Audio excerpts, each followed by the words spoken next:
Good morning, children. Today we will discuss a poem, A Tiger in the Zoo. This poem is written by Leslie Norris. He is a Welsh writer, which is a country of UK, and he wants to convey a strong message through this poem. The poet wants to convey that animals are living things like us and are not an object. We have no right to behave rude or cruel with them. We must let them live in their home, in their natural habitat, that is forest. We should never try to be cruel to them, as they too have the right to remain free. It is also a nice creation of God. He is also trying to say that a tiger who is being caged, he is not feeling nice there. He will discuss about his mental condition. He compares and contrasts the life of a tiger in the zoo with its life in its natural habitat.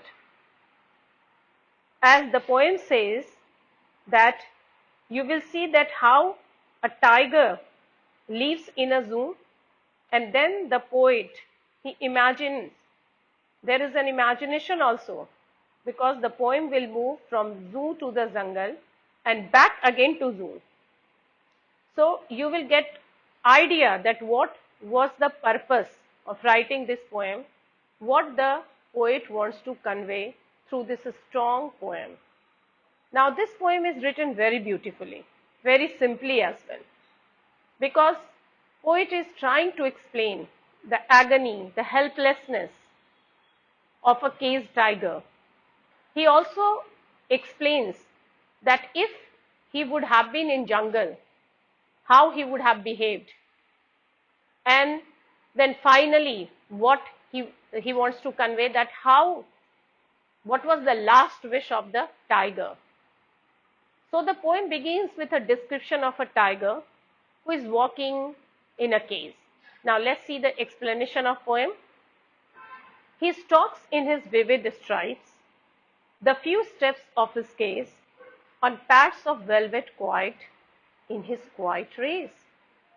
Stalks, movement following, vivid, bright color, pads, velvet pad, he is talking about the paws, foot of tiger, and raises anger.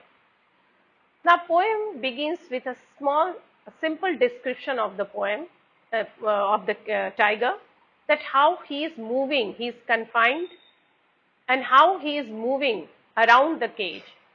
Because there is a limited space in the cage, so he is weaving with his colored skin, vivid stripes, and he is only able to take a few steps because the cage is very small. It is very difficult for him to move.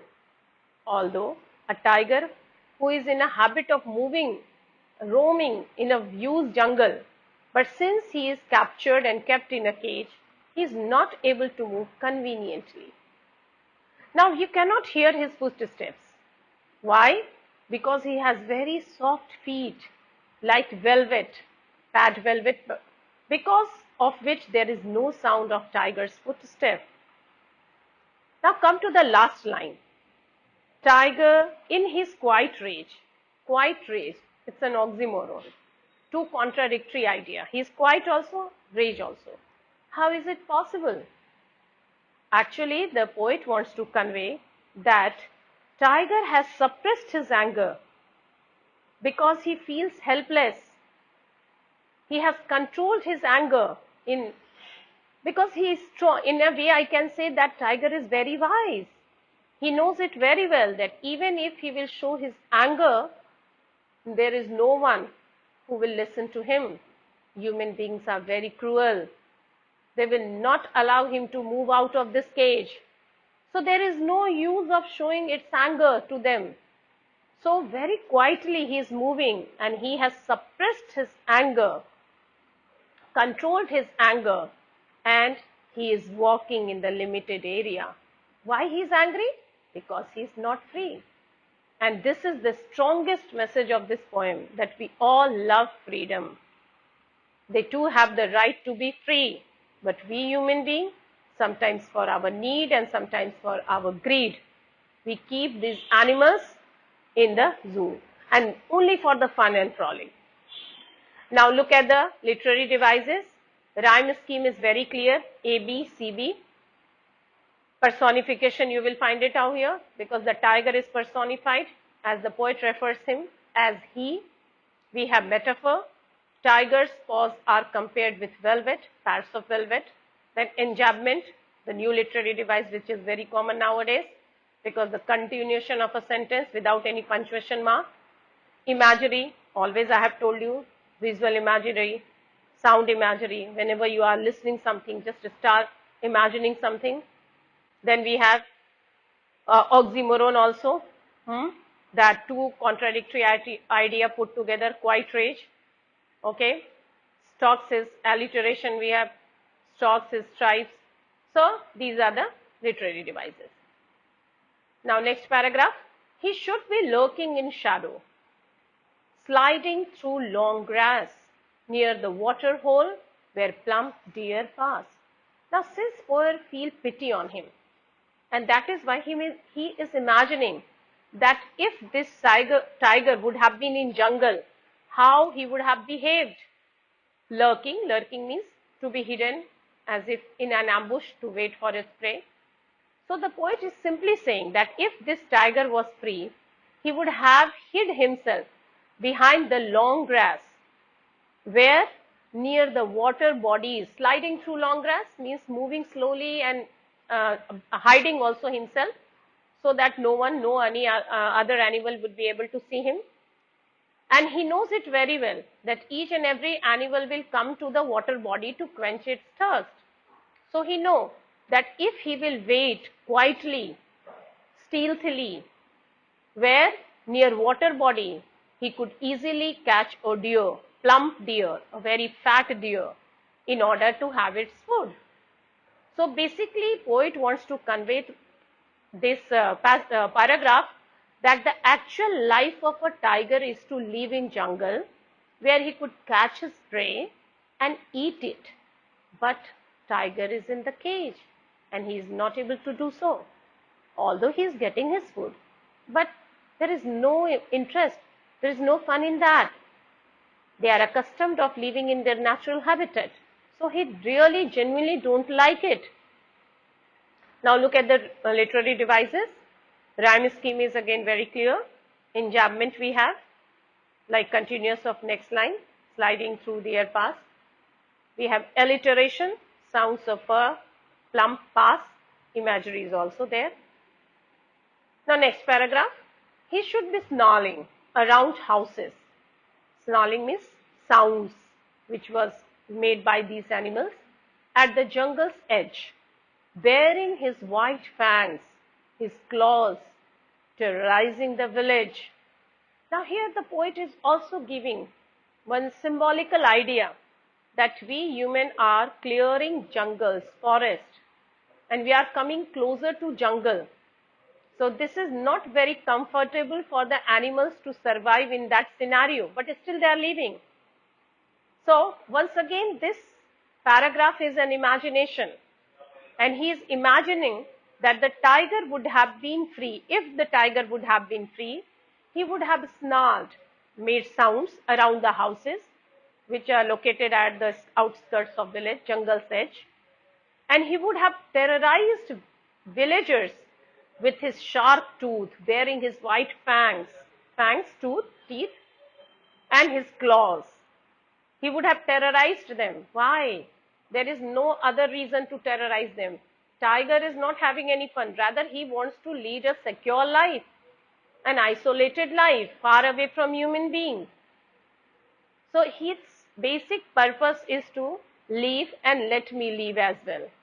So he also says that he will simply terrorize these villagers in order to remain confined in his own area.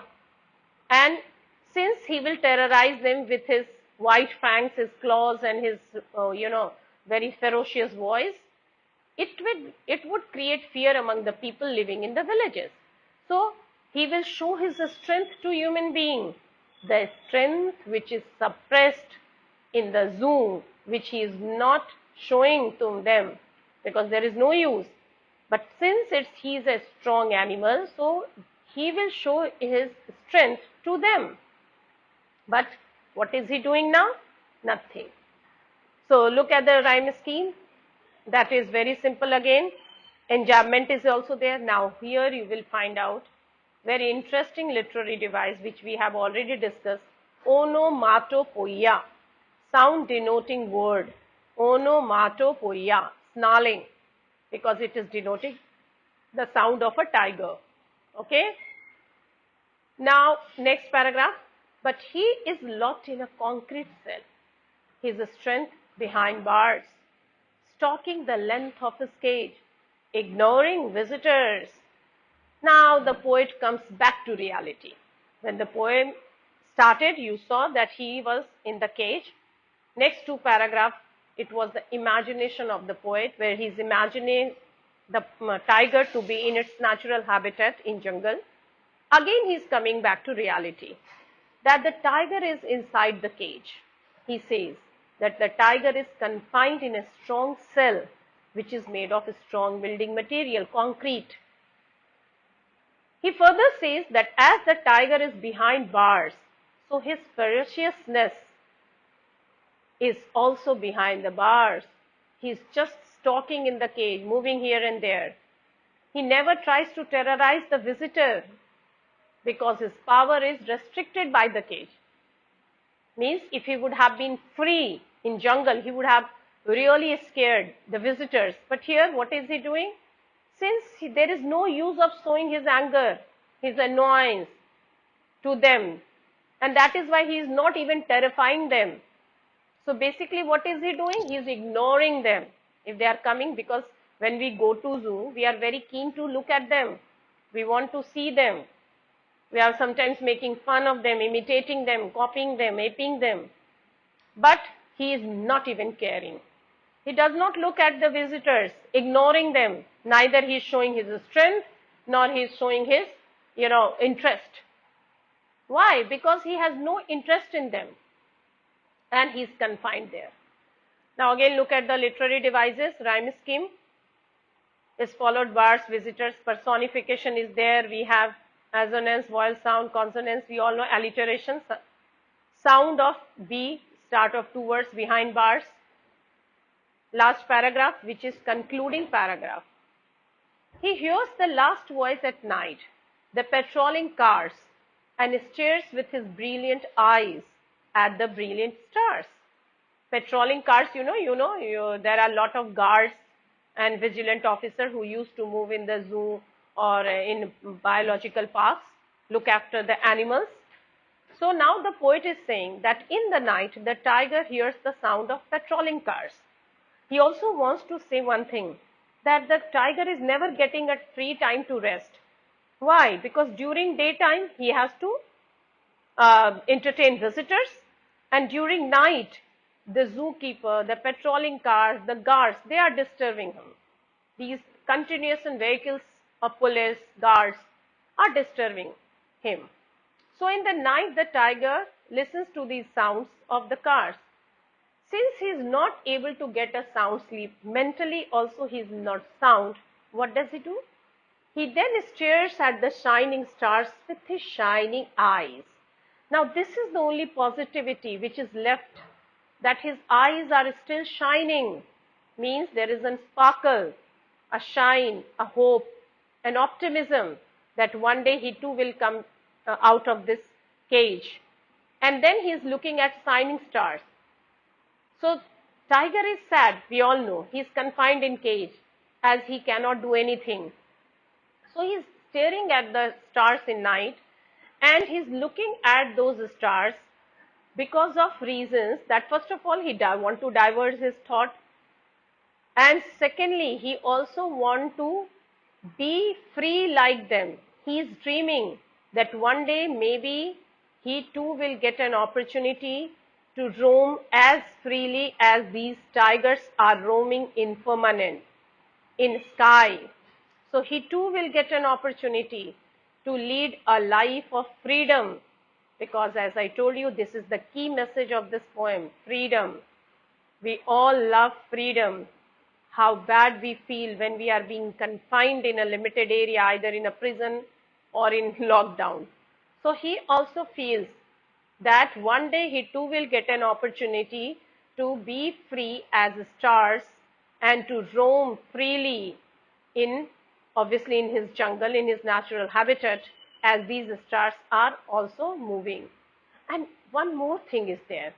Perhaps, this is my assumption, not sure, but perhaps he wants to convey a message through these stars to God, because he feels that stars are close to heaven, that, oh God, listen to my prayer and please help me to come out of this cage.